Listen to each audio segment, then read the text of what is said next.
Number 3, ó wà ń bẹ̀ ó ló kẹ̀yìn sí wọn ó dẹ̀ ń gbọ́ tí wọ́n ń ṣe sound tí wọ́n fúnra wọn ní doggy. Ó dẹ̀ ń sọ fún gbogbo ayé pé it was not intentional, ó ní plan. And at the end of the day, the thing tó ṣẹlẹ̀ láàrin ẹ̀yin mẹ́ta ó dé ọ̀dọ̀ Lande.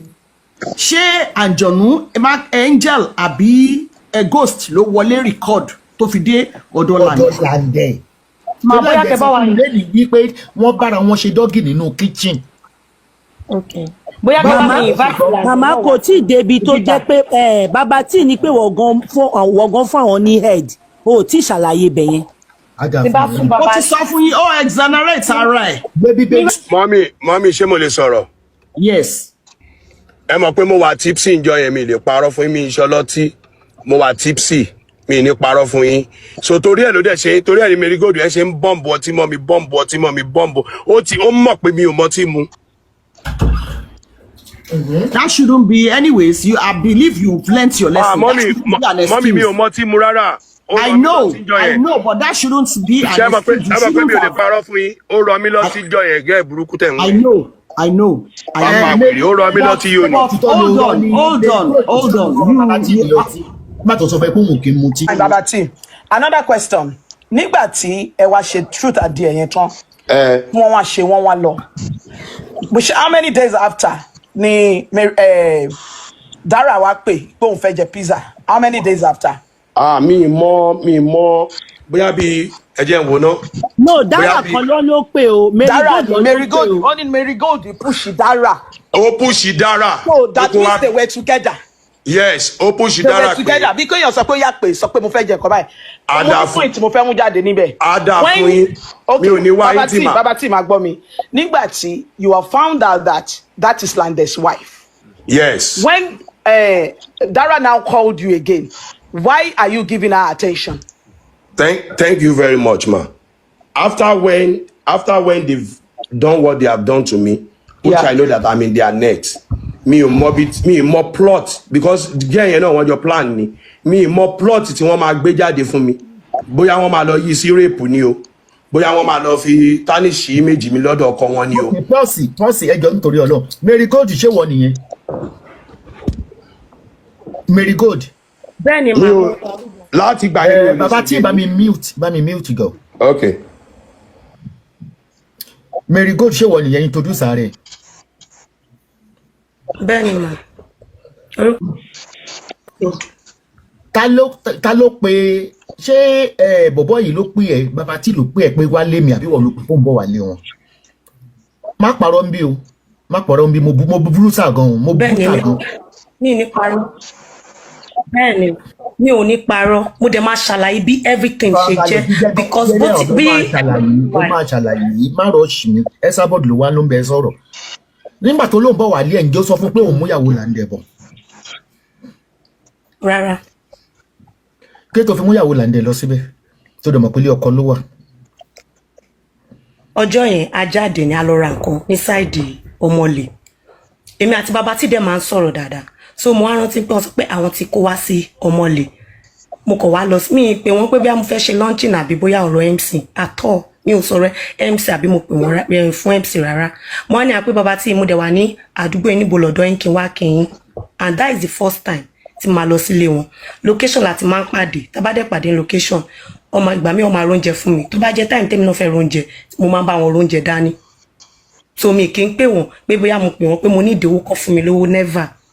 Okay. So mo dẹ̀ pé wọ́n lọ́jọ́ yẹn nìyẹn ní pé Baba T mo wà ládùúgbò yìí ṣe wà ńlé àwọn aláwọn wà ńlé wọ́n dẹ̀ bèrè lọ́wọ́ bóyá mo mú yàn bọ̀ mo kàn ní mo ń bọ̀ mo fẹ́ wá kí yín ní tilẹ̀ tọ́lọ́run bá dẹ̀ ṣe débẹ̀ wọ́n dẹ̀ bèrè pé àpéta ni ẹni yìí mo á ní àpé ọ̀rẹ́ mi ni kódà mi tẹ̀sán pé mi ìporúkọ ẹ̀ gan mo kàn ní ọ̀rẹ́ mi náà wá ní òkè.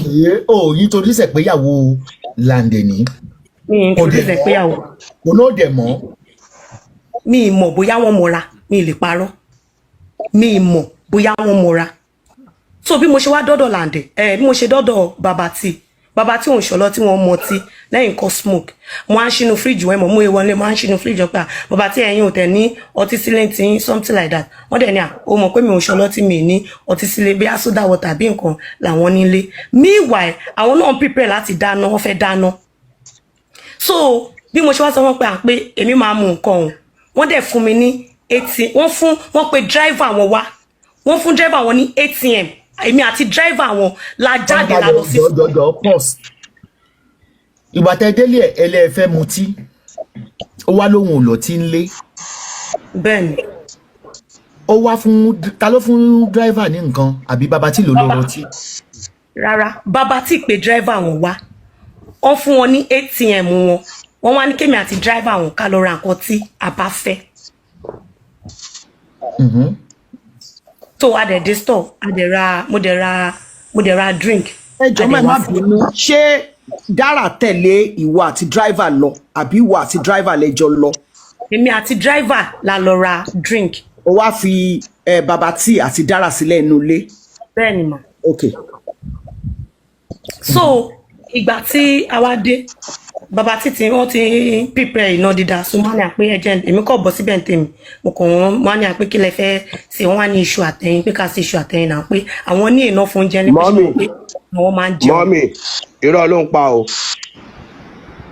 bàbá tí hold on. hold on má sọ ipe má gbé bible dání má gbé bible dání bàbá tí hold on mo ti gbọ́ máa má bínú. wait Marigold hold on. Baba T, let her finish talking. You have your opportunity. Either is your word against us or her word against yours. Just wait and listen. To my jot point down, jot point to my react sit down. Okay, ma, Emma Binu. No, don't interrupt her. So, ade day. Nígbà tí farabalẹ̀ èmi náà ní ìbéèrè tí mo fẹ́ bi ẹ́ léèrè o. Okay, ma. Ìwọ àti driver ẹ lọ ra kìnìkẹ́ tó fi mú ọ̀rẹ́ tó mú wọlé tó fi fílẹ̀ pẹ̀lú ọkùnrin.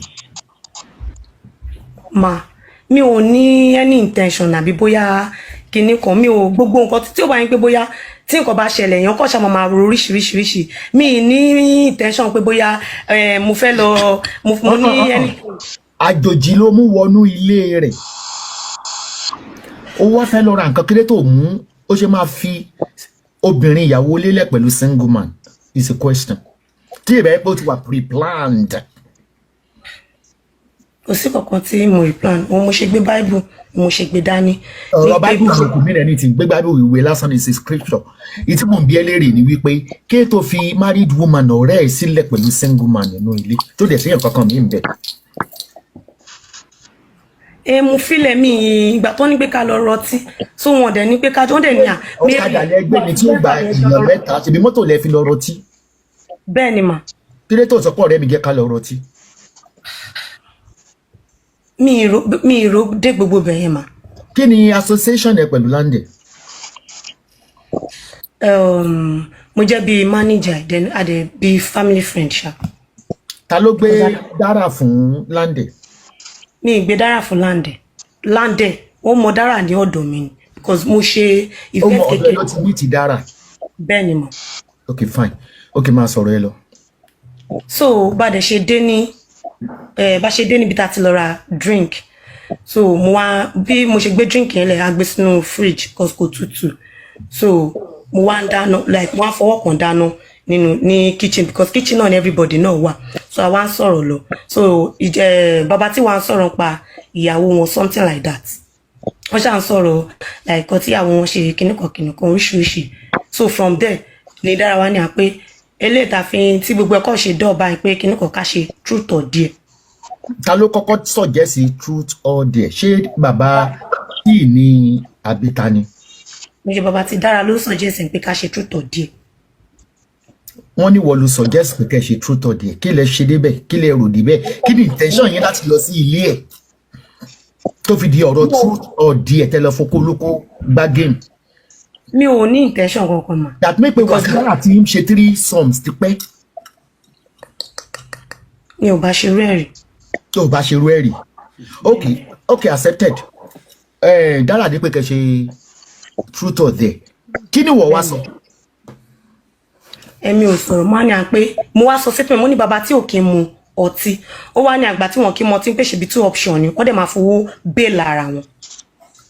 Okay kó fi owó bẹ́ẹ̀lì ara ẹ̀ ṣé kíkí tó lọ kí nìyẹn. ìdásí wípé aṣẹ́wó ni ìwọ àti Dara ń ṣe kiri. This is Baba setup. Ó wá try láti lọ ṣe damage control.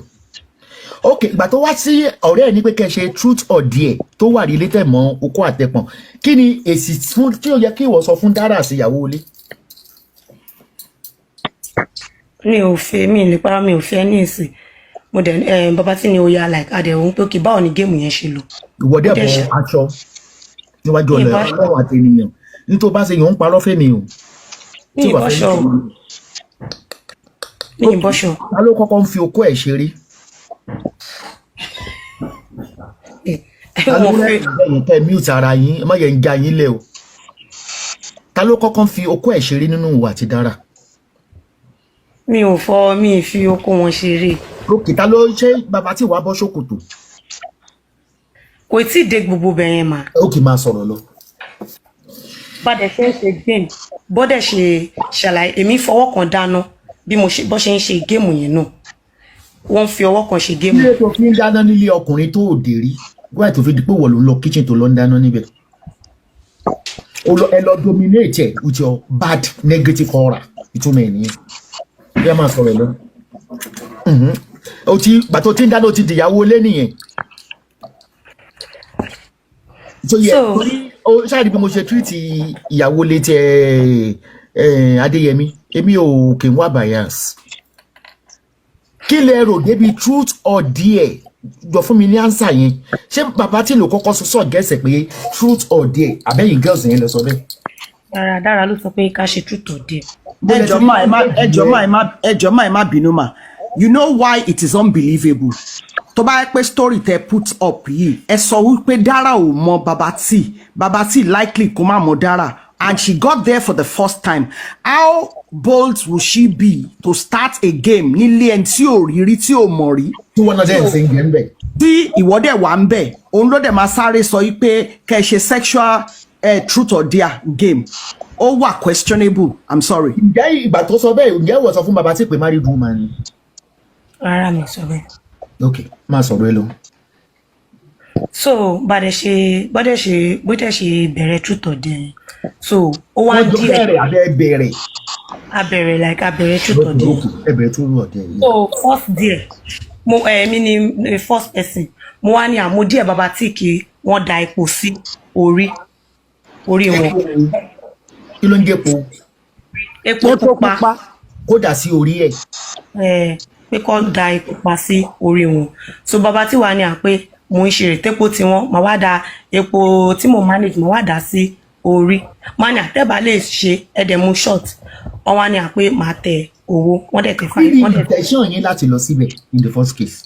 Mi ò ní any intention mọ́.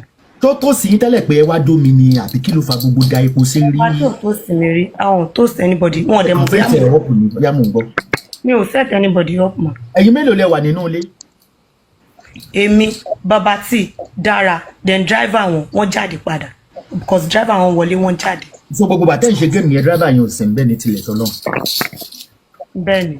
Báwo ni ìlànà ti wá gbọ́ ń tẹ́ ṣe níbẹ̀? Mi ò mọ̀. Ok, mo máa sọ̀rọ̀ lọ. Ok na. So bí a dẹ̀ ṣe ń ṣe géèmù yẹn wọ́n á díẹ̀ Baba T ń pe kàn da epo sórí. So Baba T wà ní à pé báwo làwọn ṣe máa da epo sórí pé ṣèbí káwọn mú short àbí káwọn tẹ 5,000.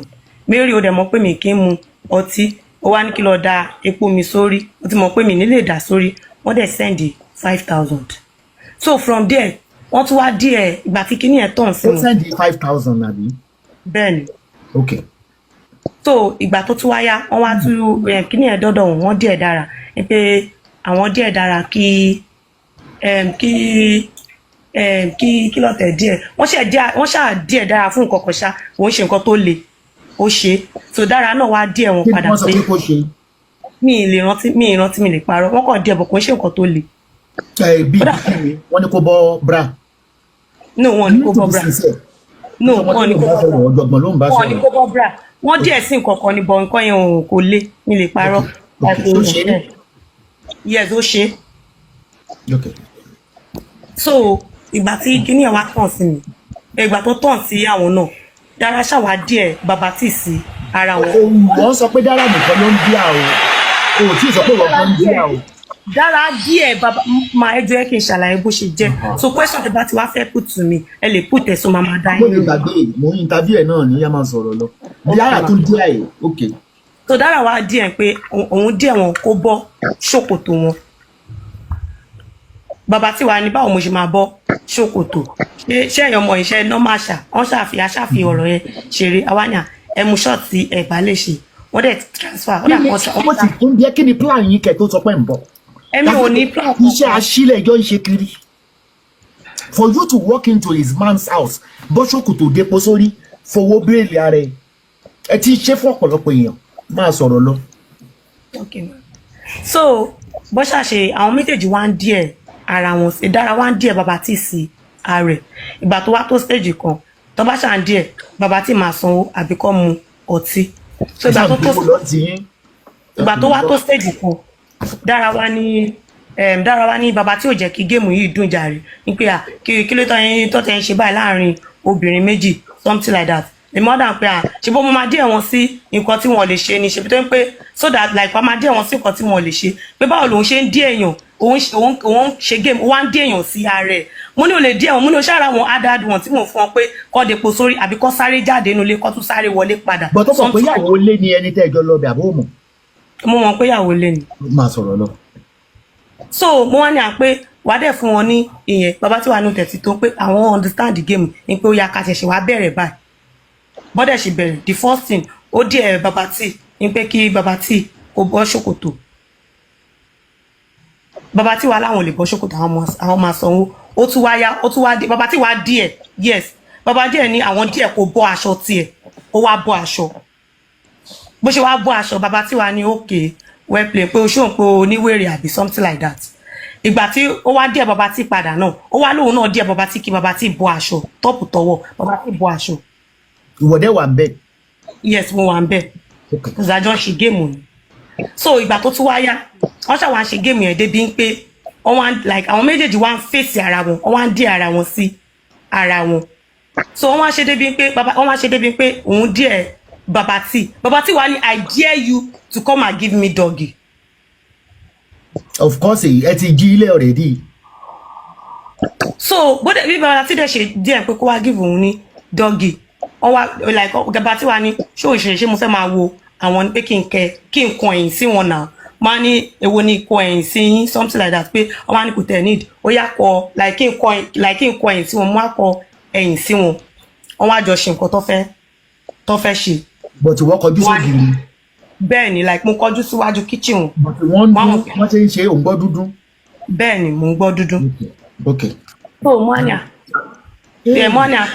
ní bàbá tí ṣe mo ní ẹ̀yìn àti dáhùn ṣe wà ókè ṣá pé ọ̀rọ̀ géèmù tẹ́tí wá ṣe kò wá yé mi o ní pé normal ẹni ká ṣe truth or dare lóòótọ́ ó ní ká ṣe truth or dare abẹ̀rẹ̀ truth or dare ẹ wá rúnra yín ọ wá ní ṣebí géèmù ni ṣe bẹ́yìn lè ẹ sọ pé díẹ̀ nígbà náà wá ní ẹ. olùwà nígbà tó lórí ẹ kọ́kọ́ bẹ̀rẹ̀ ó rí street. ẹjọ́ màmá ẹ má bínú ṣé nígbà tí wọ́n ṣe tán ló ń béèrè question yìí àbí bọ́n ṣe ń ṣe lọ ló ń béèrè question. ìgbà tí wọ́n ṣe tán ni mo béèrè question yìí nígbà bẹ́ẹ̀ ni pé ẹ̀dẹ̀ wá ń dí ara yín sí nonsense lẹ́wọ́ ni bàbá tí wàá dáhùn pé ṣebí géèmù ni ṣebí sọ pé ẹni tí ò bá lè ṣe káwọn wá mu ọtí ni àbí káwọn tún tẹ owó something like that tí ò bá lè ṣe bóun ló máa bẹ́ẹ̀lì ara ẹ̀ out mi ò wá sọ̀rọ̀. lórí tó ṣe lé ọkọ nìwọ náà wá. rárá mọ́. ok máa sọ̀rọ̀ lọ.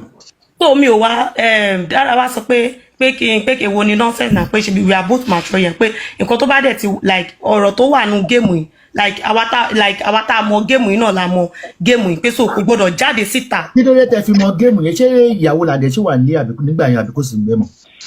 ó wà ń bẹ like ìgbà tí mo sọ pé ìgbà tí mo sọ̀rọ̀ pé ìgbà tí mo sọ̀rọ̀ pé èwo ni gbogbo òṣìtẹ́wájọ́ ń ṣe báyìí pé nígbà ẹ ti ń fi sex sínú game ní pé náà ó yẹ kó máa díẹ̀ wọn sí nǹkan tí wọn ò lè ṣe based on pé ó ṣàrí pé bẹ́ẹ̀ ṣe ń challenge wá lè máa san owó fún yín. Yes, Marigold, if you are Marigold, if truly you don't have any ulterior motive or ni pre-planned, when Babati, if truly, allegedly, because it's your word against Babati, is Babati words against you. Afiti dara to ṣì kẹta yín tó bá tún wá síbí ló lè tún clear ló lè fún wa ní clarity clear picture. Nígbà tí ó sọ because òun exonerate ara ẹ̀ ń sìn pé ó bá wọn bọ́ṣọ. Hold on. Ó ní wọ́n dà gbogbo wa kọ́ lọ máa sùn síbì kan náà kọrí síbì kan náà, and it's not everybody that will be stupid or dense. You said ìwọ ló máa rojọ́ àwọn èèyàn ọ̀jọ̀gbọ́n tó wà ń bì náà máa fi tí gbọ́ náà máa dẹ̀ sọ. But my question to you is that if you don't have any pre-planned, or possible kó ṣẹlẹ̀ kó má ní pre-planned, but if you don't have a pre-planned, you don't have ulterior motive, and you call Lande that is your boss, his friend, his manager, and ìyàwó ẹ̀ wá díà ìwọ ló dẹ̀ mú débẹ̀ ó díà. bàtò díẹ̀ má bá gbé BNS bàtò mú débẹ̀ kò sọ pé this is ìyàwó Lande. That's what I'm saying. That's bẹ́ẹ̀ ni ma ló pè. mi sọ pé skit maker gan because kò ṣe skit maker. Okay, but ó sọ fún wọn pé hold on ó pè ní skit maker but ó sọ pé ìyàwó Lande ni. mi sọ pé ìyàwó Lande ni. So number one point ni number one tó ti kọ́kọ́ ti jẹ̀bi nìyẹn. Number two, nígbà tí ó wá dé stage tí wọ́n ti kọjú síra wọ́n ti yọ̀wọ́ ní setting according to what you said. Yes. Tán ti ní bọ́ṣọ̀kòtò bọ́ṣọ tí ò sì di pé fún wọn ní dọ́gì o tó di pé bọ́ṣọ. If you're a true friend and a manager of Lande, Baba T, ẹ wo ebi tá a ṣe dé ó ti tó, let's go. You did not do that. Ìkejì nìyẹn o. Number three, ó wà ń bẹ̀ ó ló kẹ̀yìn sí wọn ó dẹ̀ ń gbọ́ tí wọ́n ń ṣe sound tí wọ́n ń fúnra wọn ní dọ́gì.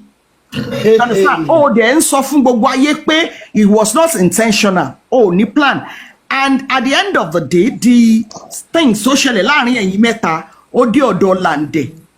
Ṣé àjọ̀nú angel àbí ghost ló wọlé record tó fi dé ọ̀dọ̀ Lande? Màá bóyá kẹ bá wà ní. lẹ́yìn wípé wọ́n bára wọn ṣe dọ́gì nínú kitchen. Okay. Bóyá kẹ bá ní invite Lande. Màmá kò tí ì débi tó jẹ́ pé bàbá tí ní pé wọ̀gán fún àwọn ní head o tí ì ṣàlàyé bẹ̀yẹn. Ó ti sọ fún yín ó exonerate ara ẹ̀. Gbé Bible sílẹ̀ kò sọ̀rọ̀ Bible má wọ̀rí. Gbogbo ègún ní Bible mo jẹ́ tèmi. Má sọ̀rọ̀. Bí o bá fún bàbá tí ń dọ́gì gbogbo ègún ní Bíbélì ó máa jẹ́ ti bàbá tí. Àdàbí tí bá ní ẹni. Ẹjọ́ tó rò tẹ́lẹ̀tẹ́lẹ̀ níbo mi ó yàtọ̀ sí ètò rò ní bíbá. ọ̀rọ̀ ẹ ti yàtọ̀. Ẹjọ́ tó rò tẹ́lẹ̀ ó ti yàtọ̀.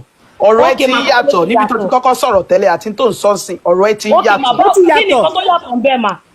Nígbà tó kọ́kọ́ sọ̀rọ̀ lọ́hùn ó sọ wípé o introduce Dara as skit maker. Mi sọ bẹ́ẹ̀ ẹ má parọ́ mọ́ mi. Okay, Dara nígbà tó sọ wípé ẹ má fi ọ̀rọ̀ sí mi lẹ́nu mà ẹ jẹ́ torí Ọlọ́run mi ò sọ bẹ́ẹ̀ nǹkan tí mo sọ ẹ lọ gbọ́ dáadáa. Okay, máa gbọ́ àti gbọ́. Mo ní pé mo introduce Dara as a friend. Láti gbàgbé kí n ṣe skit maker but ọ̀gá ẹ̀ ní Lande kí ló mú ìyàwó ilé ẹ̀ lè single man. Mary go. Dara don't shout. Mo jẹ̀bi mo jẹ̀bi sọ́nà mo ní mo jẹ̀bi torí pé mo mú. Sórí gbogbo tó ṣẹlẹ̀ láàrin Dara àti tó ṣẹlẹ̀ lẹ́yìn ẹ ti ṣe fún several men. Mary ọkùnrin ẹ jẹ́ sọ kìíní kan nígbà tí wọ́n accuse ẹ pé o fún baba tí ní head you are quick to pick the Bible láti búra. Má gbọ́ wait Mary go wait. Mo ṣe dì í mú. But you are not quick when wọ́n sọ fún ẹ wípé it's intentional. Ipe ta ló record you are not quick to pick the Bible láti búra. Torí mi ò mẹ́ni tó record. But you are not quick to pick that Bible láti búra pé o lọ́kọ́. For the baba tí níbi tá ti ń ṣe game kí gbogbo ègún ní Bíbélì kó jẹ́ tèmi ṣùgbọ́n tí bá record baba tí gbogbo ègún ní Bíbélì tó fi pa kó máa jẹ́ tiwọn àdàbí tó bá yẹ pé mo pa burúkú baba tí ló kù àbí mo ní intention sí wọn. I don't know. Ẹ lè pe baba tí ẹ lè drag Lande.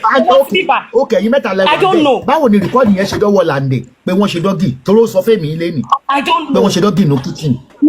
Mi ò mọ̀. Mi ò mọ̀ bí record ṣe dọ́wọ́ Lande. Jerry, in my own mo mú ìyàwó ilé lọ sí ọ̀dọ̀ èèyàn mi ò dẹ̀ ní intention mi ò sọ pé bóyá mi ò rò mo jẹ̀bi accepted.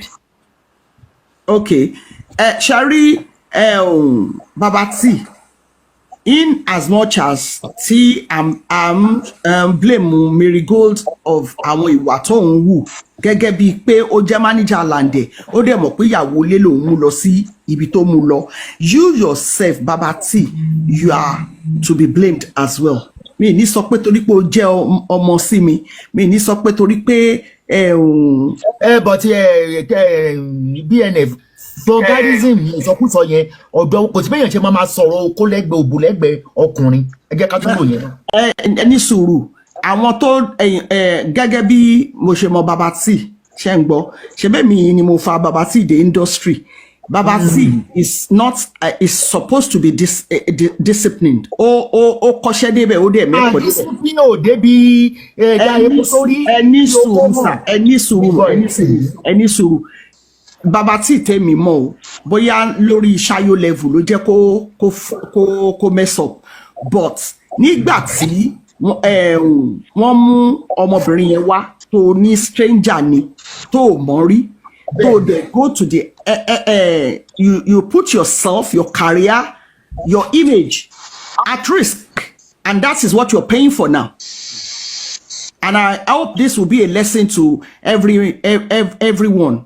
You understand? You don't take chances. You don't risk. Other paying me ti Ọlọ́run fún ní ògo àti stardom value, because if you know what you have, you will not want to lose it. Over what? Over so pé 1 minute left pé o ti ṣe whatever, you know, over 1 minute enjoyment or 5 minutes enjoyment or whatever. That is ridiculous. To be honest, I'm very upset. I'm very upset, you know, BBC, because you lost control. You lost control. You understand? And it is very, very bad. You what? Mommy, ṣé mo lè sọ̀rọ̀? Yes. Ẹ mọ̀ pé mo wà tipsy enjoy yẹn mi lè parọ́ fún mi ìṣọlọ́tí. Mo wà tipsy mi ní parọ́ fún yín. So torí ẹ̀ ló dẹ̀ ṣe torí ẹ̀ ní Marigold ẹ ṣe ń bọ́ǹbù ọtí mọ́ mi bọ́ǹbù. Ó mọ̀ pé mi ò mọ tí mu. That shouldn't be. Anyways, I believe you've learnt your lesson. Mommy, mi ò mọ tí mu rárá. I know, but that shouldn't be an excuse. I know. Hold on. Bàtọ̀ sọ fẹ́ pé òun kì í mutí. Ìka ni ó rọ mí lọ tí yóò ní ìka. Bàbá tí ò mọtí lọ́jọ́ tá à ń sọ one shot. Àbáyé ẹ fẹ́ kala gold. Hey, don't go to that route. Baba T, don't go to that route. Why is she lying? Baba T, you have already put yourself in a mess. You understand? Mommy. Don't. Àníká bá máa parọ́ tó bá ti di kọ́. Ṣé pé àbí. Ẹ má bínú, ó kàn ká mi lára ní fún parọ́. Marigold, all being said, in this now, over 5,000 people are watching you, and I'll ask you as well the same thing. I want you to address everybody. Kì í ṣe about a minimal start truth or dare okay, you have been caught in this situation, you understand, and it's terrible, it's a messy one. So address the public, the nation, everybody watching, so that you will tell them, maybe you apologize for what you have done, you tell them where you have been wrong. I will never apologize, because I've never been wrong, because side ibi tèmi tí wọ́n máa sọ pé tí nǹkan bá ṣẹlẹ̀ tán lóníkálùkù máa wo ibi tó ti wrong. Bí o mọ̀ pé nǹkan wrong pé mo lọ síbi kankan yẹn pé bí mo ní any intention láti mú ọ̀rẹ́ lọ síbẹ̀, mo lọ sọ́dọ̀ wọn nìyẹn. Mo ní bàbá tí ṣe ń gbé ẹṣẹ́ wà ní àdúgbò bá ilẹ̀ wa, mo fẹ́ wá kí yín, adẹjọ́ lọ nìyẹn. Okay, fine, everybody ló mature, ó dá game kalẹ̀, a bẹ̀rẹ̀ game, a dẹ̀ ṣe. Reason why tí bàbá tí fún wa parọ́ mọ́ mi pé mo sọ́kà wọn tí mi ò dẹ̀ sọ́kà wọn, tẹ́tí wá ní mo bọ́ra sí wòwò tí mi ò dẹ̀ bọ́ra sí wòwò. Nígbà tẹ̀dẹ̀ ń ṣe géèmù yìí lọ́wọ́, the same yìí náà mo sọ pé dára o lè máa díẹ̀ bàbá tí sí àwọn nǹkan báyìí, wà á díẹ̀ wọn sí ìbọn pé wọn ò lè ṣe bí kò ṣe gbá bí kò depo sórí àbí kò sáré wọlé, ẹ̀dẹ̀ sọ ẹni ṣe mo fẹ́ máa ránù yín fún eré sísá ní àgbàlagbà, something like that. so tó bá pé bóyá ẹ̀yin méjèèjì ẹ ti ní feelings fúnra yín ni ẹ ní ṣe bí ẹ díẹ̀ mi náà ṣé mo ṣe ni ẹ sọ̀rọ̀ ṣé mo ṣe díẹ̀ tẹ fún mi did I do it. díẹ̀ wo ni wọ́n díẹ̀ ìwọ Mary Gold what kind of díẹ̀ ni bàbá tí díẹ̀ what kind of díẹ̀ ni ọ̀rẹ́ ẹ díẹ̀. ọ̀rẹ́ mi díẹ̀ mi sí bàbá tí wọ́n ní pé ó ní kí n kiss bàbá tí mo dẹ̀ ní mi ò lè ṣe mo máa mu short. ok kí ni bàbá tí díẹ̀. bàbá tí díẹ̀ mi pé kí n finger ọ̀rẹ́ mi mo dẹ̀ ní pé mi ò ṣe lesbian I can't do it. irọ́ ló ń pa.